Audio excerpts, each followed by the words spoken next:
Bardella, political strategist and former spokesman for Breitbart, and Eliza Collins, a congressional reporter for USA Today. Welcome to you both. Kurt, I'm going to start with you on this. McConnell, let's just say he's not popular in Alabama. Do you think that his comments in calling out Moore and saying that he believes these women could energize Moore's voters here, his base, which it seems as if is sticking by him? Well, if you're voting for Roy Moore in Alabama, chances are you probably don't like Mitch McConnell. And if you're Roy Moore, you welcome this fight with Mitch McConnell. This is a good fight to have. You'd rather have a fight with Mitch McConnell and the swamp in D.C. than those who are accusing you of sexual misconduct and molesting children. So for Roy Moore, I think any battle with McConnell is a gift. He welcomes it. He needs that distraction. It's classic. If you don't like the fight that you're in, change the fight, change the adversary, change the target. And as long as it's between McConnell, representing the swamp and everything that voters have really already rejected, as we saw in the primary with Luther Strange and Roy, Moore's going to be in a good place and have an opportunity to keep moving his campaign forward. If the fight becomes him against the accusers, that's a fight he's going to end up losing. I want to show the both of you the White House position on Moore. This is Mark Short, the president's top legislative aide liaison, on Meet the Press over the weekend. Take a listen. Is the president prepared to insert himself and to try to fix this situation for the public? Chuck, he did insert himself. He supported Luther Strange in the primary against Roy Moore. People are forgetting that. This president has been engaged there, but I think as well... Would he get re-engaged in? I think the president's obviously been on a very important trip, and when he returns, I think we'll have that conversation, Chuck. So, Kurt, I'm going to start with you. Do you think we're going to hear from the president when he does get back? And do you think he needs to go far as to say that Roy Moore needs to step down, needs to step aside?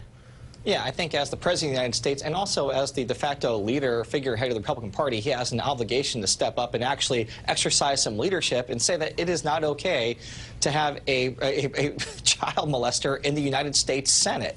Can you imagine if this were President Obama or even President George W. Bush? I don't think that they would hesitate before doing the right thing in this case with these type of allegations against one of their own candidates to step up and say something. And so I don't think that Trump can hide from this. I think given how bombastic Trump has always been, how freewheeling he has been, how willing he is to engage on trivial things on Twitter, it's untenable for him to stay silent once he returns from his trip. Well, that's kind of what has me scratching my head, Kurt, is the point that you just made. Is any senator that would have to sit next to Roy Moore if he does make it to Washington and look at him and think, okay, you were accused of these things. That's not going to make anybody feel very comfortable. I can't imagine why it is more people aren't coming forward.